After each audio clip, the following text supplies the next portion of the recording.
Indian പ്രധാനമന്ത്രി ആദരണീയനായ നരേന്ദ്രമോദി നാളെ കേരളത്തിലേക്ക് എത്തിച്ചേരുകയാണ്.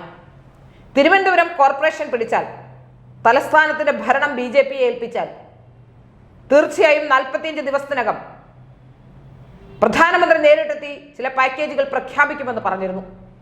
പ്രധാനമന്ത്രി മാത്രമല്ല, അല്പം മുമ്പ് 45 ദിവസം എത്തും മുമ്പ് തന്നെ ഇവിടെ കേന്ദ്ര ആഭ്യന്തരമന്ത്രി കൂടിയായ അമിത്ഷാ എത്തിയിരുന്നു. അതിനുശേഷം ഇപ്പോൾ പ്രധാനമന്ത്രി കൂടി എത്തുകയാണ്. വലിയ പാക്കേജാണ് കേരളത്തിലെ ജനങ്ങൾ പ്രതീക്ഷിക്കുന്നത്. BJPയുടെ പ്രതീക്ഷയും അതുതന്നെയാണ്. 1000 കോടി രൂപയുടെ പാക്കേജുകൾ പ്രഖ്യാപിക്കും എന്ന ഒരു സൂചനയാണ് നമുക്ക് മുന്നിലുമുള്ളത്. അതിൽ ഏറ്റവും പ്രധാനമായും ഫോക്കസ് ചെയ്യുന്നത്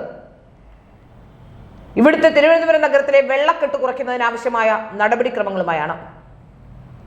കഴിഞ്ഞ പാർലമെന്റ് തെരഞ്ഞെടുപ്പ് കാലത്ത് അത്തരം ഒരു വലിയ പദ്ധതി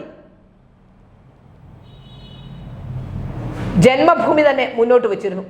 ജന്മഭൂമി ദിനപത്രം നടത്തിയ ഒരു പരിപാടി, അതായത് വെള്ളക്കെട്ടുമായി ബന്ധപ്പെട്ടുള്ള പ്രശ്നങ്ങൾ തിരുവനന്തപുരം മണ്ഡലത്തിലെ സ്ഥാനാർത്ഥിയും അന്നത്തെ ഇപ്പോഴത്തെ BJPയുടെ സംസ്ഥാന അധ്യക്ഷനുമായ രാജീവ് ചന്ദ്രശേഖരനെ നേരിട്ടെത്തി ആ ഡോക്യുമെന്റ് എന്തൊക്കെ ചെയ്യാം എന്നതിനെ സംബന്ധിച്ചൊരു ഡോക്യുമെന്റ് നൽകിയിരുന്നു.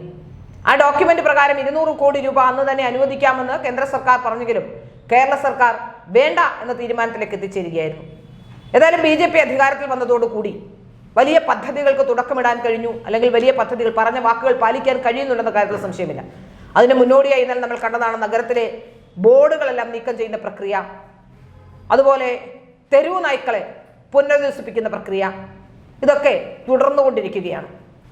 ഏതായാലും ജന്മഭൂമിയുടെ 50ാം വാർഷികത്തോടനുബന്ധിച്ച് വിഷൻ അനന്തപുരി എന്ന് പറയുന്ന ഒരു സെമിനാർ നടത്തിയിരുന്നു. ആ സെമിനാറിൽ ഉൾക്കൊണ്ട വിഷയങ്ങളാണ് എല്ലാം ചേർത്താണ് ഈ വെള്ളക്കെട്ടുമായി ബന്ധപ്പെട്ടുള്ള ഒരു ഡോക്യുമെന്റ് അവർ സമർപ്പിച്ചിട്ടുള്ളത്. അതുമായി ബന്ധപ്പെട്ടുള്ള വിഷയങ്ങൾ സംബന്ധിച്ച ചർച്ചകൾ നടന്നിരുന്നു. അതാണ് നഗരസഭ അന്ന് 200 കോടി രൂപ നൽകാമെന്ന് പറഞ്ഞെങ്കിലും അത് വാങ്ങാൻ തയ്യാറായില്ല, അത് വേണ്ട എന്ന നിലപാടിലേക്ക് പോവുകയായിരുന്നു. ഏതായാലും കേന്ദ്രത്തിൽ നിന്ന് കിട്ടുന്ന എല്ലാ പദ്ധതികളുടെയും പ്രയോജനം ഉപയോഗപ്പെടുത്തിയത് കഴിഞ്ഞ LDF സർക്കാർ തന്നെയാണ്, ഒരു സംശയമില്ല. നമ്മൾ കണ്ടതാണ് പലതരത്തിലുള്ള ബസ്സുകളും ഇലക്ട്രോണിക് ബസ്സുകളും. ഇവിടെ നിന്ന് ബസ് വാങ്ങിക്കുമെന്നൊക്കെ പറഞ്ഞിട്ട് ഗണേഷ് കുമാർ പോയി ഇലക്ട്രോണിക് ബസ്സുകൾ വാങ്ങാൻ കൈനീട്ടി നിൽക്കുന്ന കാഴ്ചയൊക്കെ നമ്മൾ കണ്ടതാണ്. ഏതായാലും ഈ വിഷയത്തിൽ നമുക്ക് മനസ്സിലാക്കാൻ സാധിക്കുന്നത് 1000 കോടി രൂപയുടെ പദ്ധതികൾ നരേന്ദ്രമോദി പ്രഖ്യാപിക്കും എന്നുള്ളത് തന്നെയാണ്. അപ്പോൾ വളരെ കൃത്യമായ രീതിയിൽ BJP ഒരു വലിയ വികസിത വിപ്ലവത്തിന് ഒരുങ്ങുകയാണ് എന്നാണ് മനസ്സിലാക്കാൻ സാധിക്കുന്നത്. ഈ വികസിത വിപ്ലവം മുന്നോട്ട് വരുന്നതോടുകൂടി കേരളത്തിലെ ജനങ്ങൾക്ക് BJP അധികാരത്തിൽ വന്നാൽ എന്തൊക്കെ ഗുണങ്ങൾ ഉണ്ടാകുമെന്ന് ജനങ്ങൾക്ക് മനസ്സിലാകും. അതുതന്നെയാണ് വലിയ ആശങ്കയും ആദ്യമൊക്കെയായി LDFന്റെ ഇരിക്കുന്നത്. ഭരണവിരുദ്ധ വികാരം നല്ല നിലയിലുണ്ട്. അതുകൊണ്ട് തന്നെ തെരഞ്ഞെടുപ്പിൽ വീടിനകത്ത് കയറി പാത്രം കഴിയുന്ന കാഴ്ചയൊക്കെ നമ്മൾ കണ്ടതാണ്.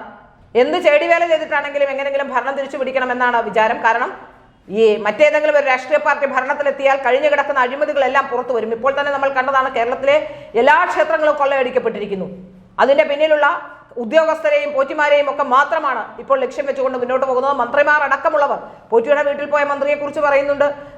PS പ്രശാന്തിന് അടുത്ത കാലത്തുണ്ടായിട്ടുള്ള സാമ്പത്തിക വലിയ രീതിയിലുണ്ടായിട്ടുള്ള സാമ്പത്തികം, ഈ വിഷയങ്ങളൊക്കെ ചർച്ച ചെയ്യണം, ഈ വിഷയങ്ങളിലേക്കൊക്കെ അന്വേഷണം പോകണം. എന്നാൽ തന്ത്രിയിലേക്ക് എത്തിച്ച് തന്ത്രിയിലേക്ക് മാത്രം എത്തിച്ചുകൊണ്ട് മന്ത്രിയിലേക്ക് എത്തിക്കാതിരിക്കാനുള്ള വേല ചെയ്യുന്നത് നമ്മൾ കാണുന്നതാണ്. ഏതായാലും ഇതിൽ നമുക്ക് മനസ്സിലാക്കാൻ സാധിക്കും, നരേന്ദ്രമോദി വരുന്നതോടുകൂടി വലിയ പ്രഖ്യാപനങ്ങൾ ഉണ്ടാകും. ആ വലിയ പ്രഖ്യാപനങ്ങൾ കേരളത്തിലെ BJPയെ വലിയ രീതിയിൽ ജനങ്ങളുടെ ഇടയിൽ പോപ്പുലറൈസ് ചെയ്യാനുള്ള ശ്രമം ഉണ്ടാകും.